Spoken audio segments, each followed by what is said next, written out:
মাগরিবের নামাজের পরে হাসবুনাল্লাহু নি'মাল ওয়াকিল এই দোয়াটা যদি 33 বার করে পাঠ করতে পারে, আল্লাহ পাক নগদে তাকে 4টা পুরস্কার দান করে দেয়। যেরকম সুবহানাল্লাহ।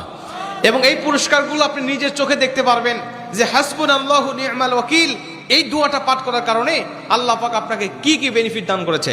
1 নম্বরে আল্লাহ পাক আপনার দুশ্চিন্তা, আপনার টেনশন আল্লাহ পাক দূর করে দিবে। আপনি যত বড় দুশ্চিন্তায় থাকেন না কেন, আপনার টেনশন আপনাকে একদম শেষ করে দিচ্ছে। আপনি যদি হাসবুনাল্লাহু নি'মাল ওয়াকিল মানে আল্লাহ আমার জন্য যথেষ্ট, আল্লাহ আমার জন্য অভিভাবক হিসেবে যথেষ্ট, আপনি যদি দোয়া করতে পারেন, আল্লাহ পাক বলেন যে আমি আল্লাহ পাক তার টেনশন, তার দুশ্চিন্তা একেবারে দূর করে দেই। এটা হলো প্রথম নম্বর বেনিফিট। দ্বিতীয় নম্বর বেনিফিট হলো যে এই দোয়াটা যদি কোনো ব্যক্তি নিয়মিত পাঠ করতে পারে, রাসূল সাল্লাল্লাহু আলাইহি ওয়াসাল্লাম বলেন যে আল্লাহ রাব্বুল আলামিন তার বিপদ আপদ বালা মুসিবত আল্লাহ পাক দূর করে দেয়। এটা আল্লাহ পাক নিজেই তার জন্য সাহায্যকারী হয়ে যায়। বিপদ আপদ বালা মুসিবত তার সামনে আর কিচ্ছু রাখে না। আপনি যত হাসবুনাল্লাহু নি'মাল ওয়াকিল পাঠ করবেন, তত আল্লাহ পাক আপনার সামনে থেকে বিপদ বালা মুসিবত দূর করে দিবে। এটা হলো 2 নম্বর।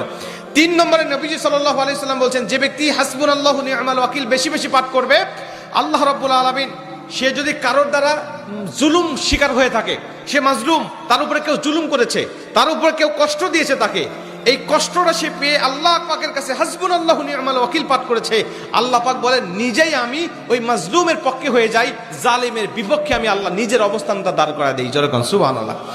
ভাই, আল্লাহ যদি আপনার পক্ষে দাঁড়ায় যায়, আপনার আর কিছু লাগে? আল্লাহ যদি আপনার জন্য সাহায্যকারী হয়ে যায়, আর কিছু লাগে? আপনাকে কোন জালিম আপনার উপর জুলুম করছে, আপনি হয়তো বা সেই জালিমের কাছে আপনি কিচ্ছু না, একেবারে তুচ্ছ, কিন্তু আল্লাহ তো তার থেকে অনেক বেশি শক্তিশালী। আল্লাহ পাক বলে যে আমি তখন ওই মাজলুমের পক্ষে দাঁড়া যাই, ওই জালিমের বিপক্ষে দাঁড়া যাই, আমি আল্লাহ আমার নিজের মতো করে আমি তখন বিচারটা শুরু করে দেই। যেরকম সুবহানাল্লাহ।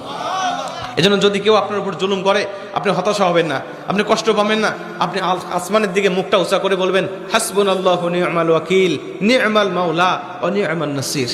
আপনি এই দোয়াটুকু শুধু পাঠ করবেন, দেখবেন যে আল্লাহ পাক আপনার সব হতাশা, সব দুশ্চিন্তা, সব টেনশন আল্লাহ পাক মুহূর্তের মধ্যেই আল্লাহ পাক আপনার দূর করে দিয়েছে। যেরকম সুবহানাল্লাহ।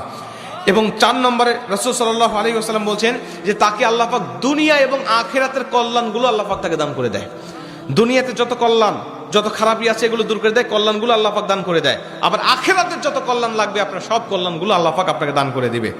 আল্লাহ পাক আমাদের সবাইকে এই 4টি ফজিলতগুলো পাওয়ার আশায় হলেও আল্লাহ পাক আমাদের সবাইকে এই হাসবুনাল্লাহু নি'মাল ওয়াকিল এটা মাগরিবের পরে 33 বার, অনেক মুহাদ্দিস বলছেন ফজরের পরে 33 বার, যদি কোনো ব্যক্তি 11 বার পড়তে চায় সমস্যা নেই, কিন্তু 33 বার পড়তে পারলে সবচেয়ে ভালো ফলাফল পাওয়া যায়। আপনারা অধিকাংশ 33-এর অধিক পড়লেও কোনো সমস্যা নেই। এক কথায় যে ব্যক্তি হাসবুনাল্লাহু নি'মাল ওয়াকিল বেশি বেশি পাঠ করবে, আল্লাহ পাক তাকে এই ফজিলতগুলো দান করবে। যেরকম সুবহানাল্লাহ। যতগুলো আমলের কথা বলা হয়েছে, আল্লাহ পাক আমাকে সহ সবাইকে আমল করার তৌফিক দান করুক। জোরে বলেন আমিন।